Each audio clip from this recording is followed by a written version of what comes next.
I learned the date before I learned my own name. That was the way of it in the families that kept the watch.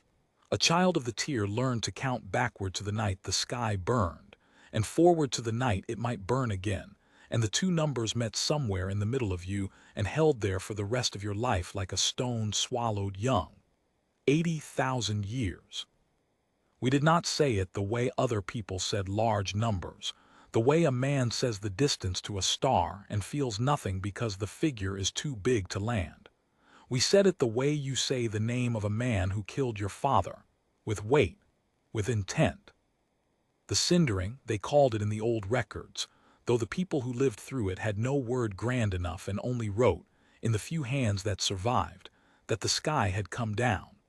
The Vorak Crusade had crossed into our system without warning and without parley, and in the span of one of our long years they had burned the surface of the earth to a glaze. Not for hatred. We understood that much later, when we had learned to read what they left behind. Not even for conquest in the way we first imagined it. They burned worlds the way a farmer burns a field to clear it, to settle it, to let it lie fallow and ripen so that when they returned in some long age to come, the ash would have cooled into something they could strip and seed and own. They had done it to hundreds of worlds. They kept the dates the way we kept ours, carved into the plates of their armor, a ledger of fields sown and waiting. Earth was one entry among many. A plot, a date, a promise to return. And no world they had ever burned had answered them when they came back. That was the part that mattered. That was the whole of it, really, the seed of everything we built. Across all their crossings, all their long crusades, every world they had ever cindered and left to ripen had stayed cindered, stayed quiet, stayed theirs. The descendants of the burned, where any survived, had always crawled back into a stone age and stayed there, easy to harvest, glad of the rain.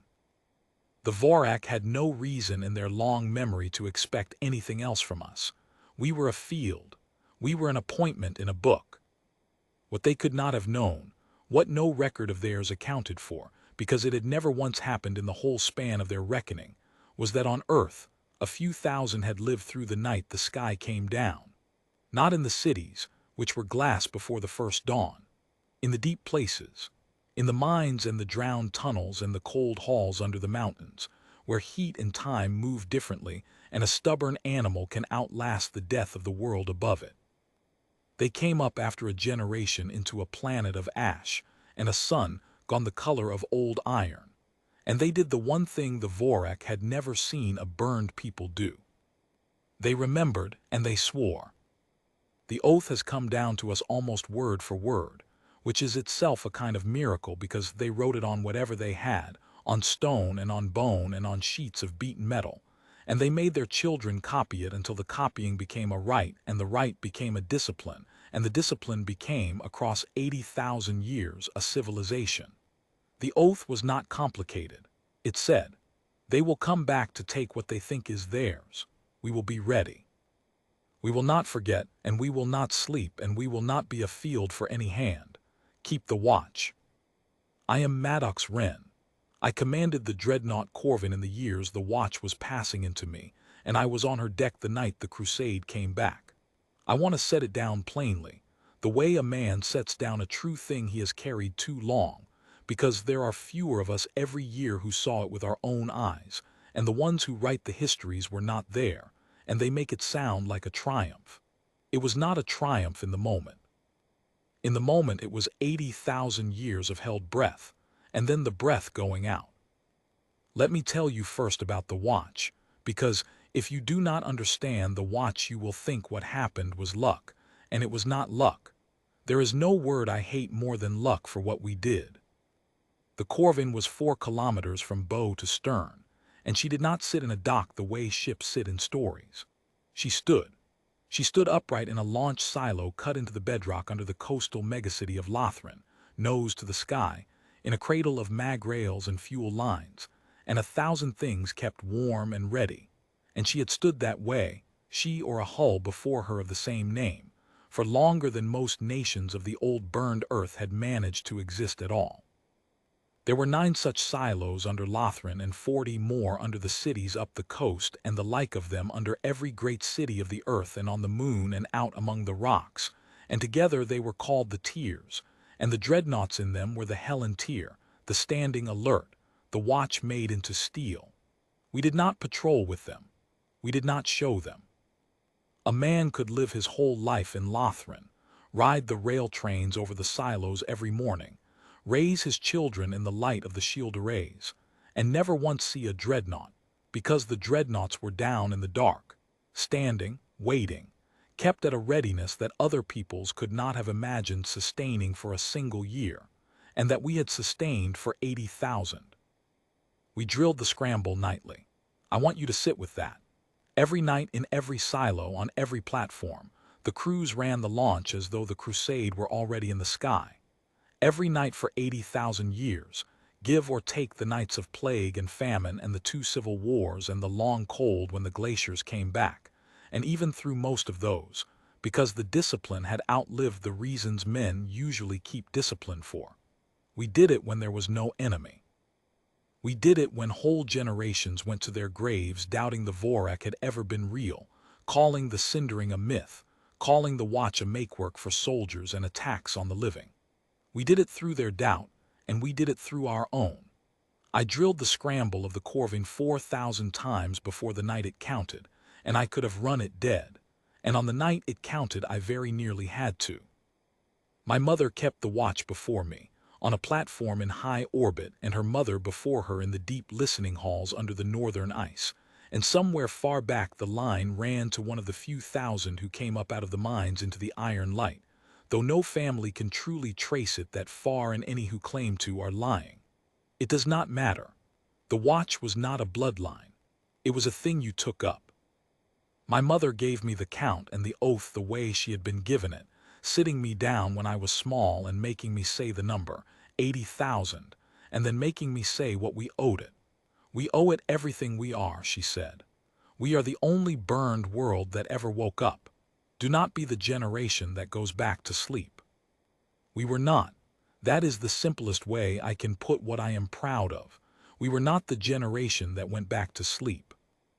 I should tell you what the watch cost, because a thing kept 80,000 years is not kept for free, and the people who kept it were not statues. When I was a boy in Lothran, there was a man named Heron Vask who sat in the city's assembly, a clever man, a good man in most ways, and he made his whole career on the argument that the watch was a tax the living paid to the dead. He was not wrong about the cost. The tiers ate 1/10 of everything the earth made, year on year, age on age, the silos, the drives kept warm. The dreadnoughts rebuilt hull by hull as the centuries wore the metal, the colleges, the crews who trained their whole lives for a fight that had not come in 80,000 years, and might never come in 80,000 more. Vask would stand in the assembly and ask in that reasonable voice how many hospitals a single dreadnought was, how many schools, how many lives shortened by want so that a ship could stand in the dark waiting for a ghost. And the hard thing, the thing I understood even as a boy and understood better as a man, is that he was asking a fair question, and we paid the tax anyway every age, because the oath did not say keep the watch when it is cheap. It said keep the watch. My mother answered Vask once, not in the assembly, where she had no place, but to me, at the end of a long rotation when she came down from her platform gray with fatigue. She said the doubters were the proof the watch was working. A people only doubts the wall when the wall has kept them safe so long they have forgotten the wolf. Vask can stand in that assembly and call us a waste, she said, precisely because no one in this city has seen the sky come down in 80,000 years. That is what the watch bought him. The freedom to think it was never needed. Let him have it. Just do not let him win the vote. He never quite did. In every age there was a Vask, and in every age there was a vote, and in every age the vote was close, and in every age, by a margin that thinned and thickened but never broke, the earth chose to keep paying. I have come to think that those votes, the long, unglamorous arguing over whether to keep standing, were as much the watch as anything I did on the deck of the Corvine. It is one thing to be ready on the night the enemy comes. It is a harder thing to choose age after age, to stay ready on all the nights he does not. When a clever good man is telling you, with real numbers, that you are robbing the living to keep faith with the dead. We chose it. 80,000 years of close votes, and we chose it every time, and that choosing is the truest readiness there is. The first warning came on an ordinary evening, in the way the worst things always come, with no ceremony at all. I was in my quarters in the silo off the deck, eating a cold meal, and the alert tone sounded not the drill tone which we ran nightly and which I could have slept through, but the other one, the one I had heard exactly twice in my life in unscheduled use, and both times had been false in the array. The deep tone. The one the children of the tier learn to fear before they learn what it means. I was on the deck of the Corvine in under 4 minutes. The drills were worth that, if nothing else. My body went where it needed to go before my mind had caught up to why. The deck was already filling. My executive officer, a hard, quiet woman named Sura Vane, who had served with me 11 years, and whom I trusted past the trusting of most blood kin, met me at the command station with the take already up on the great display, and one look at it stopped the breath in me as cleanly as a hand on the throat. It was a fleet. It was a fleet inbound past the outer markers, decelerating hard out of a crossing, and it was large and it was old. I do not mean old as in worn. I mean old in design, archaic, a configuration our archives held only in the deepest records, and the war colleges taught only as a thing to recognize and pray never to see. The hull shapes matched the carvings the survivors had scratched into stone 80,000 years before. They matched the silhouette every child of the watch had been shown and told. This is the shape of the thing that burned the world.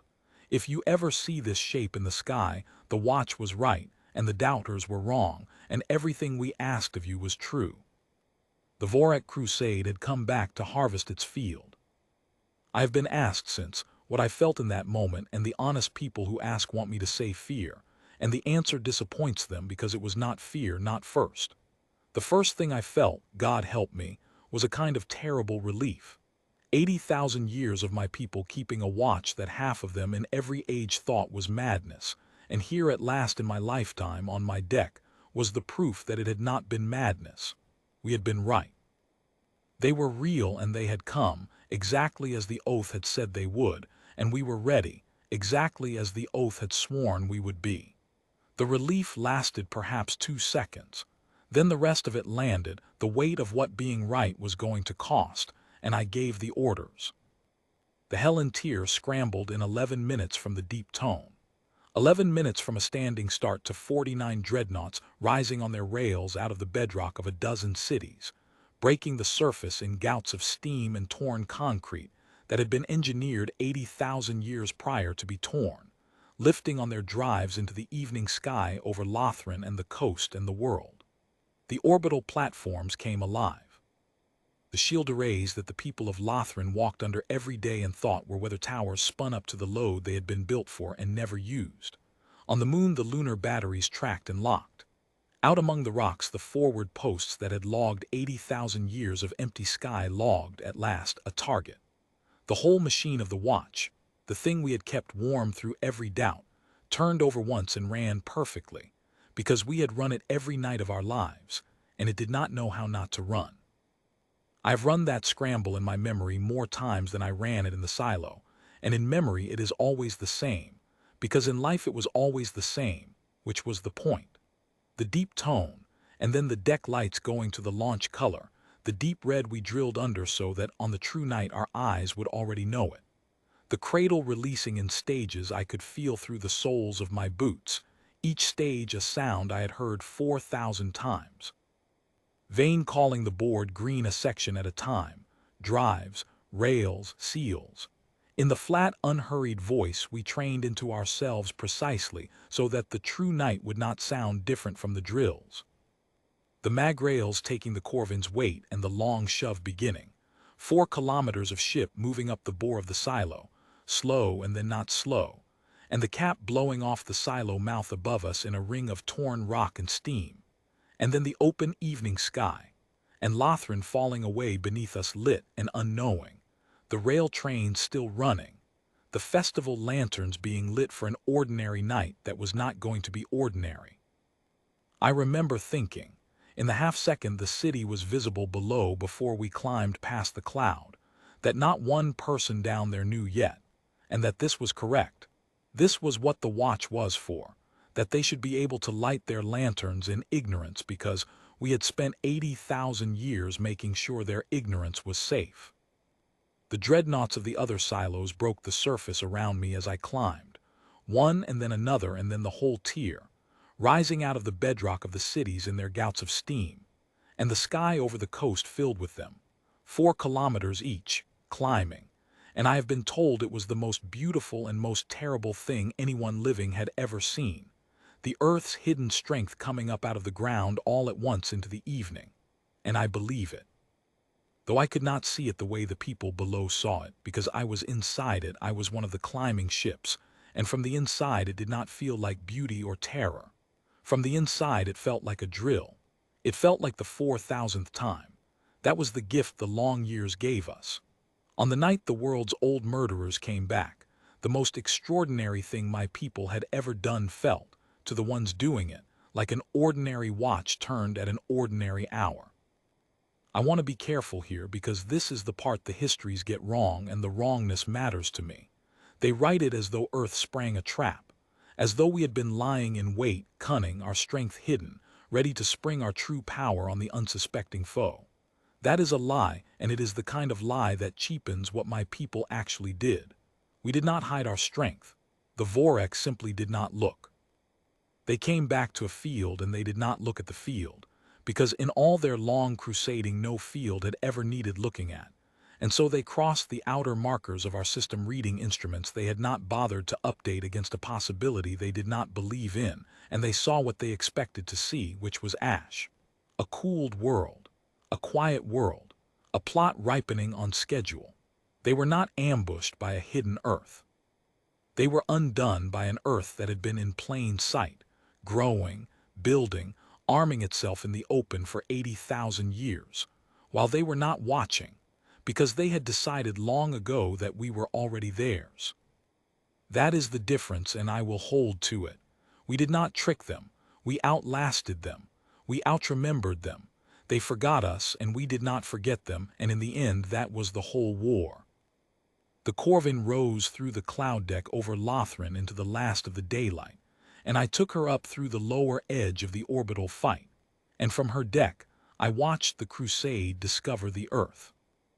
They were close enough now that the take resolved into detail, and through the long lenses I could see them as they truly were, and I will tell you they were beautiful in the way.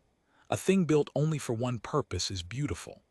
The Vorak were not the lean gray men of children's stories. They were broad and plated, carapaced, their armor grown and not forged, a dark iridescence over a body built low and strong, and across every plate of every warrior ran the carving, the ledger script, the record of worlds. They moved in their ships with a slow certainty that I understood was the certainty of a people who had never lost. Their flagship, we came to know it as the Asuar, from the script that ran its hull. And the word means in their tongue something near to a granary, a storehouse, a place where the harvest is kept. Their flagship was vast and ancient and serene, and it advanced toward our world with its harvest ports already opening, because the warden aboard her had not even then understood what he was looking at. We took their transmissions. The war colleges had been decoding the Vorak tongue from the carvings for 30,000 years, refining it against itself, and when the Crusade came up on the open channels we understood most of what they said, and I have the logs, and I have read them more times than is good for me. The warden, his name as near as our tongue can hold it was Sake Vale, Crusade warden of the field fleet, keeper of the date, opened the rites of harvest. That is what they were. Rites. He spoke to his fleet the way a priest speaks, naming the date of the cindering, naming the long ripening, blessing the work to come, and there was in his voice, I am told I am sentimental about this, and perhaps I am, there was in his voice a kind of patience that I recognized, because it was the patience of a people who keep a watch. They had kept their own. 80,000 years they had carried this date in their book, and now they had come back to honor it, and they expected to find ash. I have spent years since trying to understand the Vorak, because a wall ought to understand what it stands against, and what I have come to is this. They were not cruel, not in the way we mean it. Cruelty needs an idea of the thing you are hurting, and the Vorak had no such idea of us, no more than the farmer has of the field.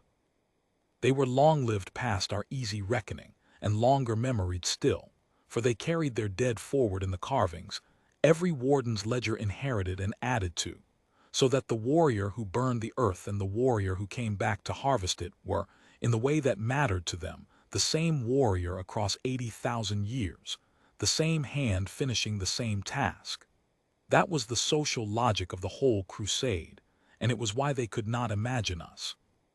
To them, a world was a thing that happened slowly and on schedule. Burn it, let it lie, return, reap. They had no category for a field that kept its own ledger, that carried its own dead forward, that across the same 80,000 years had been doing to the memory of them exactly what they had been doing to the memory of us, holding it, sharpening it, handing it down. We were, though they could not see it, the only people they had ever met who kept a watch as long and as faithfully as they kept their crusade. We were their mirror. That, I think, is the thing that broke in the warden at the end, more than the ships we killed. He met, for the first time in the life of his species, a patience equal to his own, pointed the other way. The first thing that reached the warden, I think, was not the fleet. It was the lights. The night side of the earth was turning under us as we rose, and the night side of the earth was lit. 10 billion lights, the great megacities and the orbital rings and the strung platforms, a world ablaze with the work of the living. And there is a moment in the logs where the Vorak chatter, which had been steady and liturgical, simply stops. Just stops. For a span of seconds, the crusade that had crossed the dark to harvest a graveyard said nothing at all, because the graveyard was lit up like the heart of a star. And somewhere on the bridge of the Assuar, a warrior who had never in his long life been wrong was looking at a thing that could not be there. Then the tear came up out of the cloud into their view, 49 dreadnoughts and the platforms behind them and the whole armed sky of the earth, and the warden's voice came back on the channel, and it had changed. I have listened to that change 100 times. The certainty was still in it. A man does not lose the habit of 80,000 years in a heartbeat. But under the certainty something had opened, a hairline crack, and through the crack came the first cold breath of the truth. He demanded identification. He demanded it in the formal mode, the mode a warden uses to address a subject world, and that itself told me he was still trying to fit us into the only frame he had. He thought even then that we might be some other crusade, some rival come to poach his field. He could not yet make his mind hold the actual shape of it, which was that the field had grown up, and the field was armed, and the field had been waiting for him. We answered. I did not answer. That was above me. The answer came from the planetary command, from voices that had been trained their whole lives for the saying of it, and they said it in the Vorak tongue in the formal mode so there could be no mistaking it. They gave the warden the date, our date, the night the sky came down. And then they told him in his own liturgical cadence that the field remembered the planting, and that the field had kept its own watch, and that the harvest was cancelled, and that he and his crusade would turn about and withdraw beyond the outer markers, and that this was the only word of mercy he would be given, and that he should weigh it, because the people who burned us had taught us, 80,000 years ago, exactly what we were capable of, and we had spent every year since learning to do it better. He did not turn. Of course he did not turn. I knew he would not, and the command knew, and the oath that the survivors swore in the iron light had known it too, 80,000 years ahead of time. A people that has never lost cannot turn at the first hard word. They have no practice in it. The muscle is not there. The warden answered with the rites still on his tongue, and he gave the order to harvest, and the Assuar's escorts came down on the earth. What happened then took less than an hour, and I will not pretend I saw all of it, because no one saw all of it. I saw my piece from the deck of the corvine, and I will give you my piece true. They came down in a harvesting spread, the way the carving showed they had come down on 100 worlds, A broad, slow descent meant to burn a defenseless surface. They had done it to us once. The difference, the whole difference, was that the last time the surface had been cities of glass and flesh, and this time the surface was the earth we had built across 80,000 years of not sleeping, and between the harvesting spread and the city stood the tier and the platforms and the arrays. The shield arrays took the first harvest fire. I had walked under those towers all my life. The people of Lothran hung their festival lanterns on them, and when the harvest light came down out of the sky, the same light that had glazed the world to ruin 80,000 years before, the arrays caught it and held it and turned it, and the harvest broke against the earth like surf against a sea-wall built for exactly that sea. I watched a city that should have died in the first second stand under fire that had once ended worlds, and not die, and I will tell you that no triumph I have ever felt since has touched the thing I felt watching Lothran stand. The lanterns were still on the towers. The fire that meant to end us hung in the arrays like a held breath, and the city beneath went on living, and the children of the watch in their homes looked up at a sky full of fire that could not reach them, and were afraid, and were safe, because 80,000 years of their forebears had decided they would be. Then the tier answered, and I gave the corvine her head. We did not fight the way they expected, because they expected us to fight like a field, panicked, scattered, each ship for itself, the way a burned people fights when the sky comes down a second time. We fought like the machine we had spent 80,000 years becoming. The tier moved in tiers, which is where the old name came from and what it had always meant.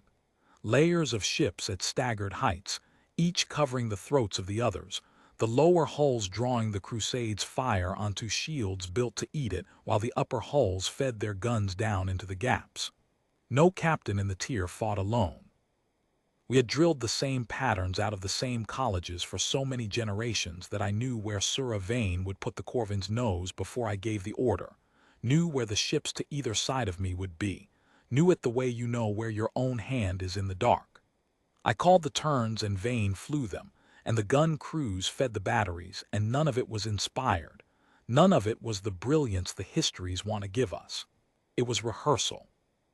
It was 80,000 years of rehearsal, arriving all at once on a single night, and doing exactly what it had been rehearsed to do.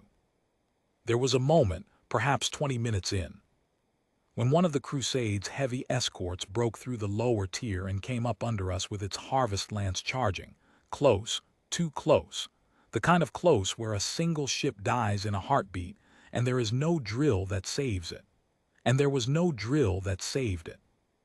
What saved the corvine was the ship to our flank, the Andren, whose captain I had trained beside 40 years before, putting her hull between us and the lance without an order from anyone, taking the strike on shields that screamed and held, buying us the 2 seconds Vane needed to bring our guns to bear.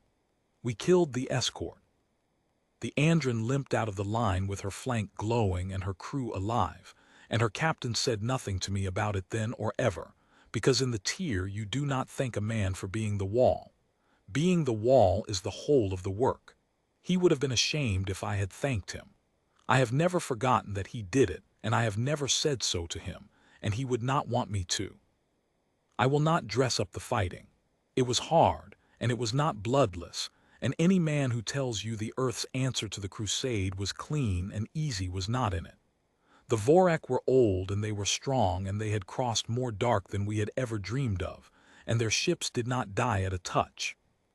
The Asuar's escorts were warships in their own right, and they fought, and the first hour over Lothran was a brawl of capital ships at close range in the high air and the low orbit, and the light of it lit the night side of the world brighter than the cities. We lost the Murd in the first quarter hour. She was a dreadnought of the tier, a sister to the corvine, commanded by a man named Caldrith whom I had known since the war colleges, a steady, unshowy man with 3 daughters who all wanted the watch and a wife who did not understand why he loved it. The Murd took a harvest lance amidships from one of the escorts at a range too close for her shields to spread the load, and she came apart in the high air over the sea, and most of her crew went with her, and Caldrith went with her, and I saw it happen from the Corvin's deck and could do nothing but keep my own ship in the fight, which is the cruelest discipline the Watch ever asked of me, and the one I am least able to talk about even now. We do not, in the families of the tier, frame our dead as account. I have heard other peoples do it, name a number of the fallen as though the number were the wound. It is not the number. It was Ot Caldrith, and the men and women of the Murd, and the 3 daughters who would keep the Watch their whole lives in the shape of a whole. That is the price, and we paid it, and I will not let it be made into a statistic to make the story cleaner. But the tier held, and then the tier turned the fight, because the tier had been built and crewed and drilled for precisely this enemy for 80,000 years, and the Crusade had been built to burn fields, and a field that shoots back is the one thing a harvester is not made for.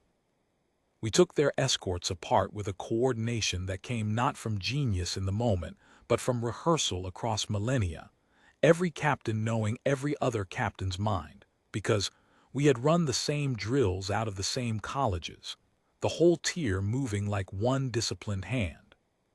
The Corvin killed 2 of their warships in that hour and crippled a 3rd, and I am not proud of the killing the way a young man is proud, but I am not ashamed of it either, because they had come to do to my world's children what they had done to my world's children once before, and I was the wall, and a wall does not apologize for being hard. And it was not only the tier. I have made it sound, perhaps, like the dreadnoughts won the night, because the dreadnoughts were where I was, but the dreadnoughts were one layer of a thing far deeper. The shield arrays under the cities held the harvest fire off the surface so that not one city of the earth was lost, not Lothran, and not any other, which meant the Crusade could not do the one thing it had crossed the dark to do. The orbital platforms, strung in their long rings, caught the escorts that tried to slip past the tier and run for the open cities, and broke them against fire that had been waiting in those rings since before the cities below were built. The lunar batteries, 250,000 leagues out, reached across the dark and put fire into the Ossuar's flank with a patience and a precision that only a gun emplaced for 80,000 years can manage, a gun that has had nothing to do for its whole existence but learn the exact weight of the space it covers. The forward posts among the rocks fed us the Crusade's every move before the Crusade made it. It was all of it, every layer, the whole machine of the Watch turning together, and no single part of it was the reason we won. The reason we won was that all of it had been kept ready, all of it, every layer for 80,000 years, by people who would never see the night it mattered. And above it all the Ossuar hung, the granary, the storehouse, the keeper of the date, and aboard her the warden's sake Vale watched his crusade die against a field. And somewhere in that hour, the thing happened that the whole long oath had pointed toward, the thing the survivors in the iron light had sworn we would one day make happen, and it happened on the open channel where we could all hear it. The warden stopped giving the rites. I have thought a great deal about that silence, because it was the true center of the whole night, more than any ship we killed. A people that has never lost has no liturgy for losing. The Vorek had a right for harvest, and a right for crossing, and a right for the planting of a burned world, 80,000 years of rights for every motion of a crusade that always won. And when at last they met a field that could not be reaped, the warden reached for the words and there were no words, because his whole long civilization had never once needed them. The channel that had been thick with liturgy went bare. And then into the bareness the warden spoke again, and what he said was not a right and not an order. It was a question. He asked us, in the formal mode he had used to address a subject world, how had a field remembered? How had Ash kept a watch? And there was in the asking, under the certainty that even then had not entirely left him, the thing the oath had always promised we would put on the faces of the ones who came back. Not fear. We did not want fear. Fear is cheap and it is forgotten. What the survivors swore to put there, and what 80,000 years delivered, was understanding. The warden understood at last, looking at the lit world and the standing cities and the disciplined tier that was methodically ending his crusade, that they should not have come back. That the one field they kept in their book that they should have struck from it, They had instead returned to honor, and the honoring had killed them. We could have killed them all. I want that understood, because the histories that call it mercy sometimes make it sound like weakness, like we lack the strength to finish. And that is the opposite of the truth. We had the strength to finish the Ossuar and every warrior aboard her and every ship still in the fight, and the planetary command knew it, and I knew it, and my crew at their stations knew it with their hands already on the means of it. The Earth that night could have ended the Crusade so completely that no carving of it would ever have been made on any plate of any armor on any world the Vorak had ever burned. We chose not to. The choice was made above me, but I would have made it the same, and I have never once regretted it, and I want to tell you why, because the why is the marrow of who my people had become across the long watch. The survivors in the Iron Light did not swear revenge. Read the oath again. It does not say we will burn them as they burned us. It does not even say we will destroy them. It says we will not forget, and we will not sleep, and we will not be a field for any hand. That is all. The oath was never about hatred. The men and women who wrote it on stone and bone were not building a knife. They were building a wall and a memory, and a wall does not chase. A wall does not cross the dark to glaze the harvester's homeworld in turn and become, in the becoming, the very thing it was built against. We had spent 80,000 years refusing to be a field. We were not, in the last hour, going to become a crusade. There is no honor in trading places with your murderer. There is a thing that happens to peoples who win a long-awaited war, and we knew it, because we had 80,000 years of human history under the watch, and we had watched it happen to ourselves in smaller ways, in the civil wars, in the hard ages. The thing that happens is that the wall, having finally met the wolf and beaten it, decides it would be safer to be a wolf. It is the most natural turn in the world. You have been the patient one, the disciplined one, the one who absorbed and endured and waited, and now the enemy is broken in front of you and weak, and every nerve you have says finish it, says cross the dark and do to them what they did to you, says make sure they can never come again by making sure there is no them left to come. And the terrible thing is that it would even work, in the narrow sense. We could have made the Vorak extinct that night and been, in the narrow sense, safer for it. The planetary command knew that. The argument was made, I am told, on the command channels, by people I respected, who were not wrong about the safety. What they were wrong about was the price, and the price was not paid in ships or in risk. The price was paid in what we would have been afterward. A people that crosses the dark to exterminate the broken is not the world that woke up. It is just a newer, stronger crusade, keeping its own ledger, planting its own fields. The survivors in the Iron Light did not keep faith across 80,000 years so that their children could become the thing they survived. So we made the offer, and the offer was the harder choice. And the harder choice is the one I am proudest of my people for, more than the guns, more than the standing fleet, more than any of it. So the command made the offer again, on the open channel after the warden's question, and this time the warden heard it as it was meant. Withdraw. Take what is left of your crusade beyond the outer markers and carry word back to whatever your people are now, across whatever dark you crossed, and let the word be this. The field at this date is awake, and it remembers, and it keeps the watch, and any hand that comes for it will be broken as yours was broken, and the only mercy is the one being given now, the mercy of being allowed to leave alive to say so. That was the warning, not a word screamed into a void. A living remnant, sent home carrying the knowledge in their own understanding, which is the only kind of warning a people who never lose can actually hear. He took it. It cost him something I do not have the biology to name, some structure of certainty that had held for the whole life of his species, and I do not think he was the same warden after, and I do not think the crusade was the same crusade. But he took it. The Ossuar closed her harvest ports, which she had opened in serenity an hour before, and she gathered what was left of her escorts, and the storehouse that had come to keep our harvest turned about in the high dark and began the long withdrawal beyond the markers, and the tier let them go. We let them go. 49 dreadnoughts and the armed sky of the earth held their fire, and let the murderer of our world limp home to tell the others, and that holding of fire, that disciplined open hand at the end of 80,000 years of clenched fist, was the proudest thing the watch ever did. Anyone can shoot. We had built the strongest hand in the reach of the dark, and at the last we chose not to close it, and the choosing was the whole point. And the Vorak, who had never once been shown mercy because they had never once needed it, withdrew into the dark carrying a thing their kind had never carried before, which was the memory of being spared by a field.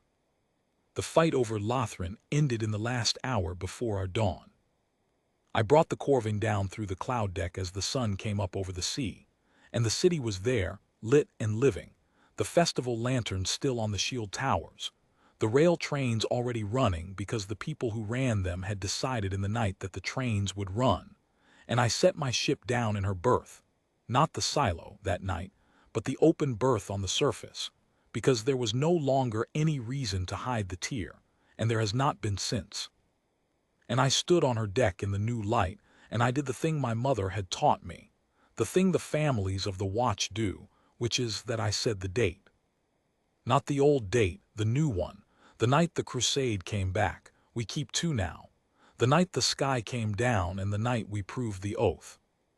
And when I said it, standing in the dawn light on the deck of the ship I had taken up through the killing of a world's old murderers, I felt the breath go out of me, the long breath, the one my people had been holding for 80,000 years, and I understood that I had been holding it my whole life without knowing, and that every child of the watch had held it, all the way back to the iron light, and that what we had done in the night was not win a battle.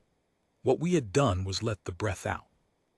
We had carried a held breath across 80,000 years and 100 generations and 2 civil wars and the cold of returning ice, and on my deck, in my lifetime, by the work of my crew and the discipline of a whole world, we finally got to let it go. Sir Yvain came and stood beside me on the deck in that first light, and neither of us spoke for a long while, which was the way of us. She had flown the corvine through the whole of it without one wasted motion, and she was gray with it, the particular gray of a person who has spent everything they had and is only now feeling the floor of themselves. After a time she said, not to me exactly, more to the lit city below, that her grandmother had drilled the scramble with her as a girl and had told her she was wasting her life on a ghost. She said it without bitterness. She said she wished the old woman had lived to see the ghost have a face. I told her the old woman had seen something better than the ghost having a face. The old woman had drilled her granddaughter against an enemy that never came, and her granddaughter had grown up ready, and because she had grown up ready the city below us was still standing in the morning. The old woman did not need to see the crusade, I said. The old woman was the crusade's defeat. So was her drilling. So were all the empty nights. Vane thought about that for a while and then she nodded, the slow nod of someone filing a thing away to take out again later, and she went below to see to the crew, because there were the living to tend to and the dead to name, and the work of the watch does not stop for a victory any more than it stops for the long emptiness. It only changes shape. We buried the Murds dead on the headland above Lothran, where the shield towers stand, and Ot Caldrith among them, and his 3 daughters were there, and the eldest came to me after and asked, with the directness of the young of the watch, whether her father had died for nothing, since we had let the crusade go and not avenged him. I told her the truth as I had come to hold it. I told her that her father had not died to kill Vorak. Killing Vorak was the lesser thing we did that night, the necessary thing, the cost. Her father had died to keep the earth from ever being a field again, and the earth was not a field and would not be, because of the wall her father had been a part of and the wall had held, and a remnant of the harvester was even now crossing the dark to tell its kind to never come again. That, I said, is what he died for, not for account of enemy dead, for the thing the survivors swore in the iron light.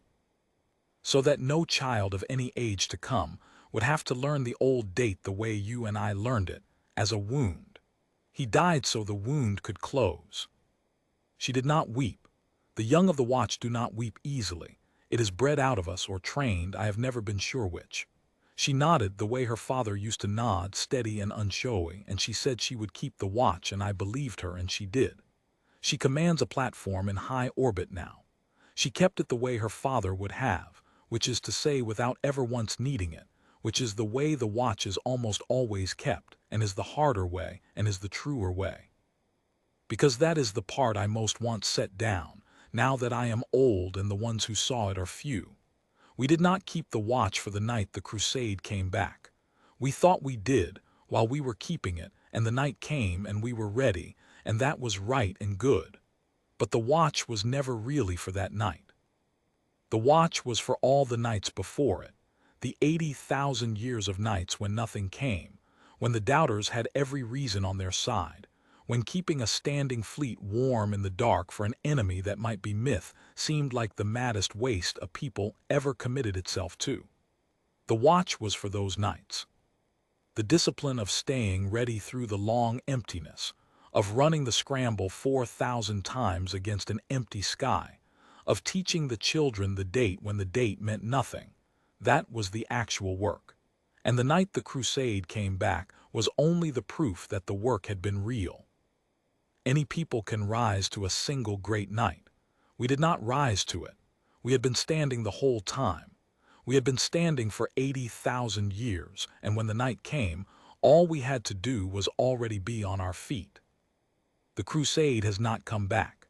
The remnant carried its word, and across the dark somewhere, a people who had burned 1,000 fields struck one entry from their book, and the word of it must have spread the way such words do, because the markers of our system have stayed quiet in all the years since. Other things have come, traders and strangers, and once a fleet that we thought for a hard week might be another harvester and was not.